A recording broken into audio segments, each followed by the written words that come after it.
Everyone, मेरा नाम है Prashant, mentor of thousands of students. देखो, आज इंट्रो वगैरह नहीं देता, डायरेक्ट पॉइंट पे आता हूँ। मुझे पता है बहुत सारी प्रॉब्लम आ रही है। तुमने टाइटल देखा होगा, जीरो टू हीरो। अब देखो, तुम चाहे आज के समय पर कहीं पर भी स्टैंड करते हो, चाहे तुम क्लास के सबसे टफर बच्चे हो, या फिर तुम एक एवरेज बच्चे हो, या फिर तुम मेहनत तो करते हो बट तुम्हारा स्कोर नहीं आ पा रहा, चाहे कुछ भी प्रॉब्लम हो, चाहे तुम किसी कॉम्पिटिटिव एग्जाम की तैयारी कर रहे हो, चाहे तुम स्कूल लेवल एग्जाम की तैयारी कर रहे हो, चाहे किसी भी एग्जाम की तुम तैयारी कर रहे हो, ये वीडियो बहुत इंपॉर्टेंट है। क्यों? क्योंकि आज मैं तुम्हें एक ऐसा 4 स्टेप का प्रोसेस बताने वाला हूं। इस प्रोसेस पे तुम चल लो और उसके बाद देखना कैसे तुम यहां से लेकर यहां तक पहुंचोगे। तुम एक जीरो से एक हीरो बनने वाले हो। तुम्हारे स्कोर के अंदर तुम्हें बहुत बड़ा चेंज देखने को मिलने वाला है। तो एक नोटबुक पेन लेकर आ जाओ और इन 4 स्टेप्स को नोट कर लेना। डायरेक्ट पॉइंट पे आ रहा हूं। पहला है स्टेप नंबर 1। अब इस स्टेप को एक स्टोरी से समझाता हूं। मेरे साथ साथ स्टोरी को विजुअलाइज करते चलना, समझते चलना। देखो, याद करो वो दिन जब तुम छोटे थे, जब तुम बहुत छोटे थे, 1 साल के थे, जब तुम चलना भी नहीं जानते, है ना, जब तुम ऐसे ही घुटनों के ऊपर चलते रहे। उस समय पर, ध्यान से सुनना, उस समय पर तुम्हारे लिए चलना, अपने पैरों पे चलना दुनिया का सबसे टफ काम था। आया ना? आया ना?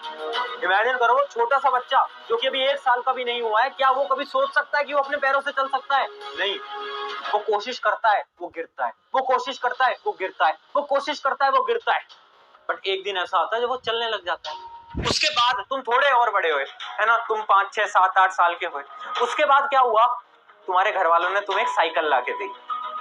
क्या तुम्हें साइकिल चलानी आई? नहीं। तुम साइकिल चलाई और तुम बहुत बार गिरे। उस समय पर तुम्हें साइकिल चलाना दुनिया का सबसे टफ काम लगता था। हाँ या ना? हाँ भैया, साइकिल चलाना तुम्हारे लिए ऐसे था कि ये तो बहुत टफ है, इसको मैं कैसे सीखूंगा। बट तुम कुछ दिन साइकिल चलाते रहे और तुमने साइकिल चलाना भी सीख लिया। लेकिन आज अगर मैं तुमसे ये पूछूं, क्या तुम्हें चलना आता है? क्या तुम्हें साइकिल चलानी आती है?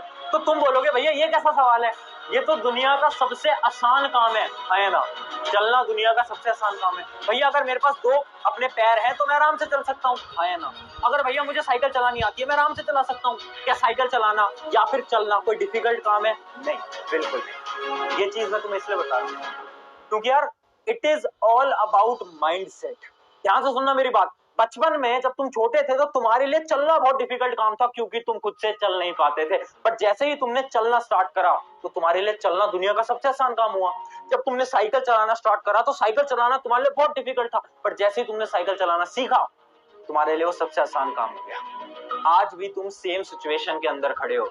आज शायद तुम्हारे पास्ट एक्सपीरियंस की वजह से तुम्हें ऐसा लगता है कि तुम एक डफर बच्चे हो, एक एवरेज बच्चे हो। शायद तुम किसी कॉम्पिटिटिव एग्जाम की तैयारी कर रहे हो, जैसे IIT JEE नीट, और तुम्हें ऐसा लगता है कि तुम उसमें अच्छी रैंक नहीं लेके आ पाओगे। क्यों? क्योंकि तुम्हारी क्लास 10 तक, क्लास 9 तक स्कोर अच्छा नहीं आया होगा, मैं मानता हूं। बट ये सब माइंडसेट का खेल है। जिस दिन तुमने वो IIT का सपना या फिर वो NIT का सपना या फिर किसी का भी तुम्हारा जो सपना है, वो 95 का सपना, जिस दिन तुमने अचीव करा, उस दिन तुम हंसोगे देखकर कि यार मैं इससे डरता था, मैं IIT क्रैक करने से डरता था।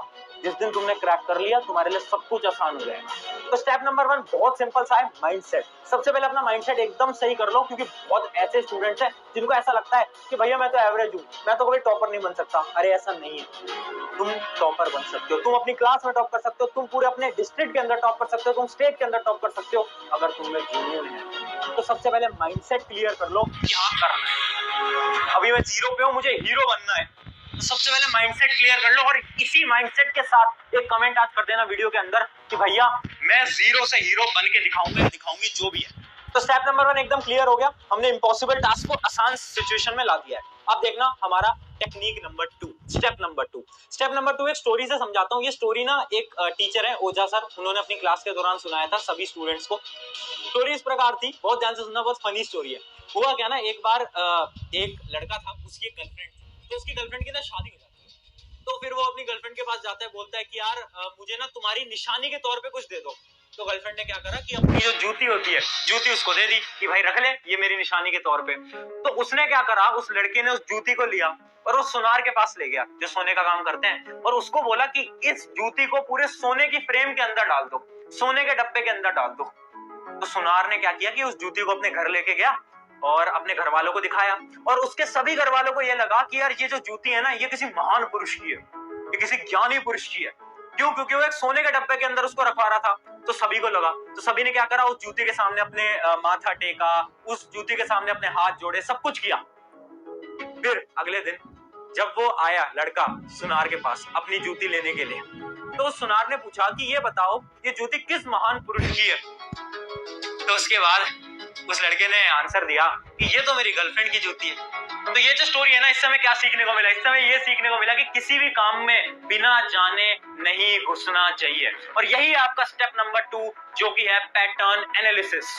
90% स्टूडेंट्स को ये नहीं पता कि वो किस एग्जाम की तैयारी कर रहे हैं, उसमें तैयारी करी कैसे जाती है। एक एग्जांपल लेता हूं, तुम अभी 10वीं बोर्ड की तैयारी कर रहे हो, तुम्हारे 5 या 6 सब्जेक्ट आते हैं। क्या तुम्हें ये पता है कि किस सब्जेक्ट के लिए कौन सी स्ट्रेटेजी फॉलो करनी है? क्या तुम्हें पता है साइंस के लिए कौन सी बुक लेनी है? क्या तुम्हें पता है मैथ के लिए कौन सी बुक पढ़नी है? क्या तुम्हें पता है एसएसटी के लिए कौन सी बुक पढ़नी है? नहीं।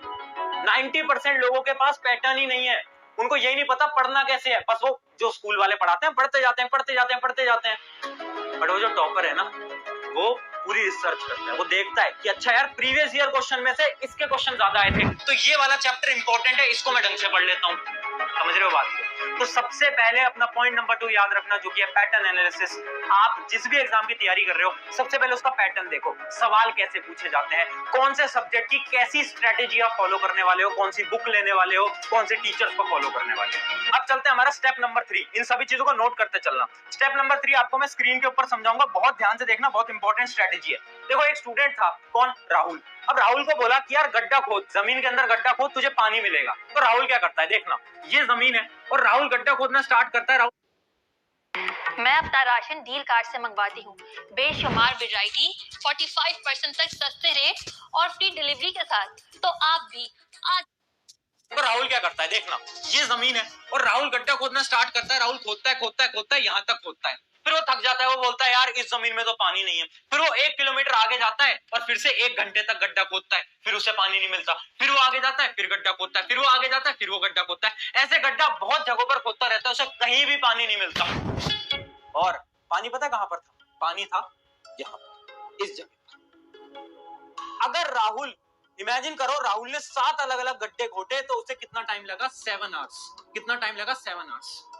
7 घंटे उसे लगते। बट अगर राहुल थोड़ा सा दिमाग लगाता और एक ही जगह पे पूरा गड्ढा खोद देता, चाहे 2 घंटे लगते। इमेजिन करो, इसी जगह पर वो गड्ढा खोदता रहता, तो एक टाइम पर पानी उसे मिल जाता। यहीं पर ही हमारा स्टेप नंबर 3 आता है। स्टेप नंबर 3 है कि यार आप जिस भी रिसोर्स से पढ़ रहे हो, जिस भी टीचर से पढ़ रहे हो, उन्हीं से पढ़ो।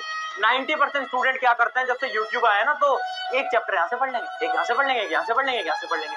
10 किताबें लाके रख देंगे घर में कि भैया मैंने ये किताब से भी पढ़ लूंगा, इससे भी पढ़ लूंगा, इससे भी पढ़ लूंगा। अरे क्या कर रहा है यार?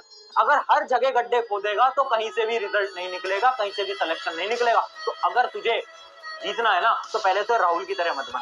तुझे क्या करना है? तुझे एक ही जगह पर पढ़ते रहना है, एक ही किताब से पढ़ते रहना है, एक ही टीचर को फॉलो करना है। तो स्टेप नंबर 3 समझ गए। अब स्टेप नंबर 4 और फाइनल पॉइंट। देखो यार, इमेजिन करो जब आप खाना खाते हो, आप इमेजिन कर लो आप 2 रोटी खाते हो डेली की। अब क्या हुआ ना, आपने एक दिन 10 रोटी खा ली, तो क्या होगा? वॉमिट, उल्टी, यही होगा ना। 10 रोटी तो नहीं आपका पेट पचा पाएगा, नहीं ना। आपका जो ब्रेन है ना, वो भी आपके पेट की तरह है, वो भी आपके स्टमक की तरह है। कैसे? अब इमेजिन करता हूं मैं, एक स्टूडेंट है जो कि पूरे साल भर केवल 1 घंटे पढ़ा है, 1 घंटे भी नहीं पढ़ा, और अचानक से एग्जाम आ गए। तो स्टूडेंट का दिमाग चला और उसने बोला अब तो मुझे 10-10 घंटे पढ़ना पड़ेगा। तो क्या आपका दिमाग 10 घंटे पढ़ने को तैयार है? नहीं। जब आप पूरे समय पर, पूरे साल भर 1-1 रोटी खाते आ रहे थे, तो आखिरी के 1 महीने तुम 10-10 रोटी कैसे खा लोगे? ये तो बात ही प्रैक्टिकली नहीं है ना। और यहीं पर ही हमारा स्टेप नंबर 4 आता है, जो कि है सेल्फ चेक। मतलब देखो, हमें क्या करना है ना, हमें खुद पे चेक करते रहना है कि आज अगर मैं 1 घंटा पढ़ रहा हूं, तो कल मैं थोड़ा सा और पढ़ूं, फिर मैं थोड़ा सा और पढ़ूं, फिर मैं थोड़ा सा और पढ़ूं। जरूरत नहीं है कि तुम 10-10 घंटे पढ़ो। 90% स्टूडेंट पता क्या करते हैं? 90% स्टूडेंट्स की कहानी बताता हूं मैं। एक दिन 10 घंटे पढ़ लेंगे, ठीक है, फिर अगले दिन 1 घंटे पढ़ेंगे, फिर एक दिन 7 घंटे पढ़ लेंगे, फिर एक दिन 1 भी घंटे नहीं पढ़ेंगे, फिर एक दिन 10 घंटे पढ़ लेंगे। अगर तुम ऐसे पढ़ते हो ना, तो सिलेक्शन तो भूल जाओ, नंबर भी भूल जाओ।